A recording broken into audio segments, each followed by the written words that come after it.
Hi, how's it going? I'm glad you can make it for our second renewed episode of the Welcome Travelers Show. This is a show about traveling, a show about adventures. I get to show off some of my pictures I've done in the past of landscape and nature and share you my experiences and stories about our traveling locations, which can deal with like a lot of international travel, cross state, parks, hiking trails, and even local stuff here in Washington. I'm Blue, and I'll be your host for today. Now you can check us out on YouTube, like and subscribe us. It really helps the show and the channel out. You can also follow us on Facebook and Instagram. Again, follow us there. You can get some good content. Usually I try to post pictures every day or some fun reels and some highlights of the show and some other things too as well. And yeah, things have been good. Right now, it's our light season is what I like to call it. I'm not for sure if that's the official title, but light season, which means we have a lot of daylight living in the northwest part of the country, including Washington. Our sunrise happens around 5 a.m. and our sunset happens around 9:30, 9:40, I think. But it doesn't really get dark till like really, really late. And I think right now it truly doesn't get nighttime here. I think it'll get dark, but not super dark where it's like you see the stars coming out mostly and stuff like that. So, and it wakes up and the sun rises pretty early. So it really messes my internal clock a little bit. I've been waking up really earlier than I usually, and my body's tired, but I'm awake. It's a really strange thing. And it's like, and in the wintertime, for dark seasons, the opposite. But this episode is pretty exciting. We get to share a local fun park. Another, I guess it's kind of nature/art mashup. And I get to share my experience at our first national park we get to talk about. And I think the most appropriate one to start out with would be Yellowstone, our first and our largest national park in the U.S. So, our first segment, our first topic of the day, we took a trip to Bellingham, Washington, to a local town for us, and we made a fun video of the Big Rock Garden Park. Now, this is an art sculpture park, and the thing about this park and the sculptures in it, it's only done, you can only have displays of it if you're a local resident here in Bellingham, or it could be Whatcom County. I'm not for sure what the distance of that is. But the requirement is you have to be a local artist and to show off your sculpture art here. And that's kind of cool. So everything on these videos is done someone by locally. We actually used to live close by to this park. Our old house had a nice walking trail through the woods and it kind of leads to the rock garden. And about once a month, we would take a little hike and go there and look around. And it's kind of a nice change the pace a little bit. A lot of trails in Washington and in Bellingham, Washington, there's a lot of parks, trails kind of diverged a little bit. And again, I'm curious if anyone's interested of any local hikes or interested in showing off some trails around here or the places I travel to. So we can do kind of a feature on that per se, and do something fun or experimental with that. I'm curious about that, so comment about that if you're interested in that. And yeah, and at this time, this is purely video, no pictures at all, so I'm pretty excited for this, to show this off and enjoy. Big Rock Garden Park. My first impression of the park was immediately the beginning. You walk up to this giant wooden gate attached to the wooden fence that wraps around the entire park. Once you're inside, you realize how thick the park is with its foliage. You realize this park is just an extension of your typical Pacific Northwest forest. With the flowers already bloom and the exotic flowers that you imported, it already made the experience feel enchanted. With nicely clean paths, the park gives you options of what direction you want to go. But you have a bit of a mystery since you don't know where the paths lead from the thick forest. The sculptures are nicely spaced and labeled. You can easily miss it if you rush yourself. A piece might be hard to find if you are looking or coming from a certain direction. So I recommend looking around and enjoy the place. Take your time. Pieces really blend in well with their nature surroundings. The park offers a variety from stone to metal sculptures, and even some can tell a unique story.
How was that? Was that pretty fun, exciting? I really enjoyed that place. It's been about a year since we've been back there. It was great, fantastic. And my favorites in the park, I would have to say, is the head sculpture. It's kind of with the lines. It looks like someone just stacked pieces of the head on top. It looks kind of sci-fi-ish, and it's a very good symmetric face as well. So I would recommend to pay this a visit if you're visiting the northwest part of the country. And I would recommend to visit any other sculpture arts, even the ones that's maybe in your area. They might offer a different experience. They might offer more art than the ones on this video. And I'm curious to hear your experiences if you have. And if you have any recommendations around the country or anywhere, by chance, please let me know.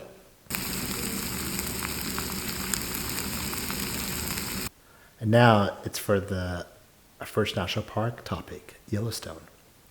Now, our trip to Yellowstone was a milestone for sure. I initially did not think much of Yellowstone growing up, and even as an adult. I was more interested in other national parks. They kind of offer me different things I feel like I was more interested in, but that all changed when the Fire Nation attack. No, just kidding.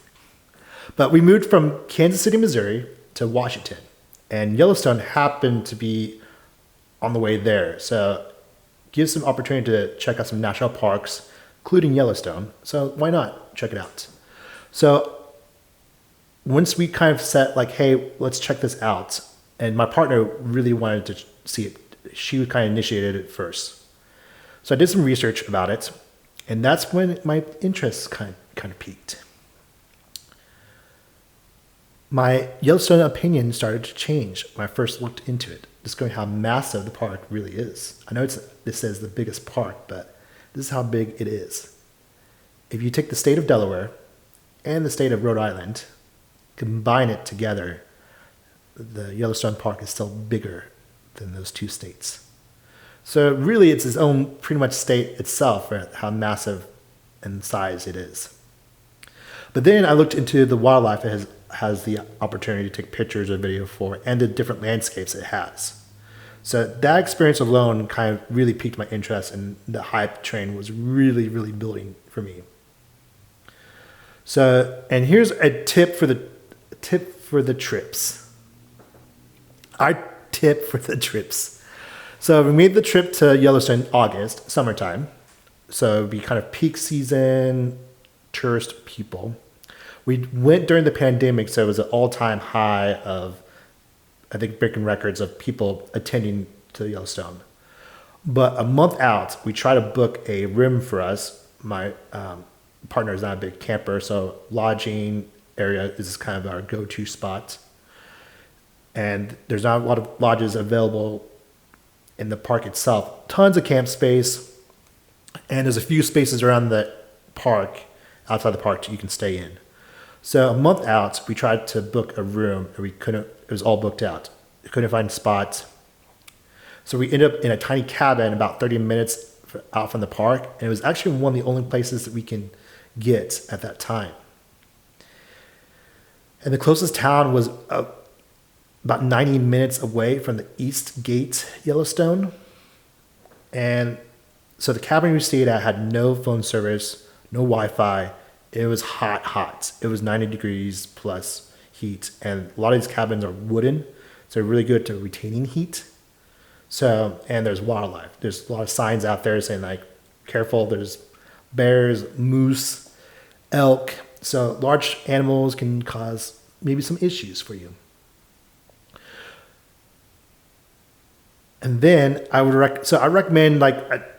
recommend booking about 2 to 3 months in advance to get a lodge. Now, if you're a camper or have an RV, your options are much more bigger, but not guaranteed. It's definitely still the more popular national park in the country to attend. Also, I would pay close attention of planning the road trip out there too. We were coming from the east, so the closest town from the park to the next town for like good gas was about 90 minutes away. But to get to that town, leaving from the main interstate, it took about 3 to 4 hours to get there. So I would say what main interstate you're coming from, that exit or before that exit, fill your tank up with gas. Because in case something happens, you're traveling for a bit. At one point, went through a couple of natural forests and then a small desert. So not a lot of gas stations. So, and here's my impression with video and pictures of Yellowstone. So we got to the East Gate between 8:30 and 9 a.m. The line wasn't that long, maybe waited 10 minutes, but it was going by fast. If you have your National Park Pass, just put it out there so they can see it. It makes the process much faster. The first thing we noticed was the bison walking on the opposite side of the road, going the other way. This picture was taken outside my car window with my camera all the way zoomed out. Amazing, right?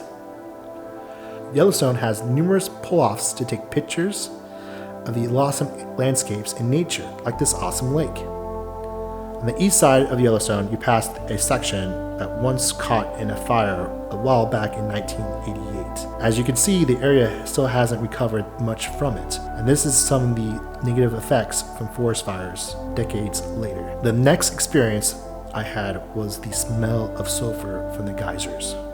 And one of the main spots we stopped at was the Thumb Geyser. It offered a variety of trails to use to explore the many pools and geysers.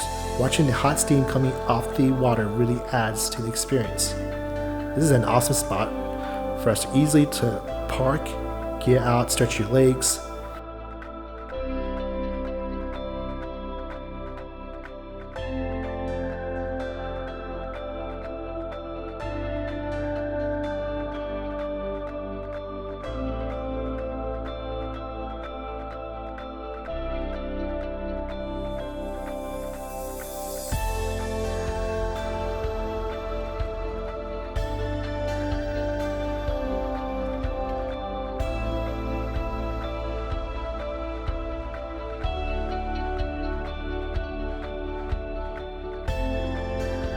Our next stop was St. Old Faithful. Parking was widely available for cars to RVs. This would be our last stop where parking was easily accessible.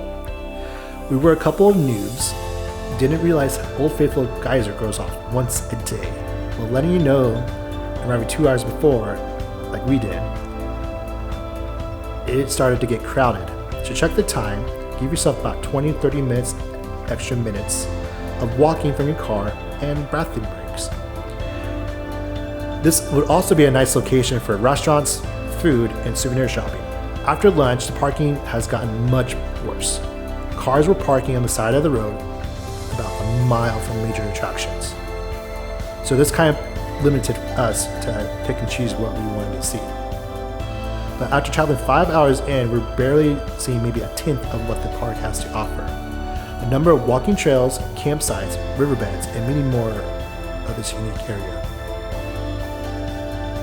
But we still were able to park some places that was available to pull off and just take in the site. Grab some pictures. And lastly, we headed to the Mammoth Hot Springs and lucky enough, found some good parking spots. It was amazing to see the contrast in colors of the hot springs and also a wonderful view of the northern end of Yellowstone. And in the distance, you can see Montana. We spent 9 hours traveling and exploring Yellowstone, and I haven't even scratched the surface. We're planning on going back and staying a few days in the 2.2 million acre park. Yellowstone gives you the privilege and the opportunity to explore and experience the great outdoors. So that was our adventure at Yellowstone. I'm very excited to go back. I'm hoping to go back and spend a few days there and do more of a kind of more detail of the locations and new locations. My favorite part was probably the get-go of the bison walking on the highway. They're on the opposite side of the road and they're going the opposite direction. I'm not for sure they do this every morning because we had a couple of herds, if that's a thing, multiple buffaloes in the area, herds. A buffalo in sporadic of going into the park. And then we saw reindeer, so I was like, man, we're going to see a lot of wildlife creatures, but unfortunately, that was the only times we saw some. Really excited to share all that with you. Next week, we'll do something a little different. Might give you a nice relaxing nature video, kind of more of a soothing meditation and see how that works. Something to zone out with, a little escapism, and see if you enjoy that. So this is the Welcome Travelers Show. You can catch us on YouTube, follow and subscribe us. And our socials are Instagram, Facebook. And thank you for listening. Thank you for watching. And hopefully everyone will have a good week. And looking forward for you to listen to me next week.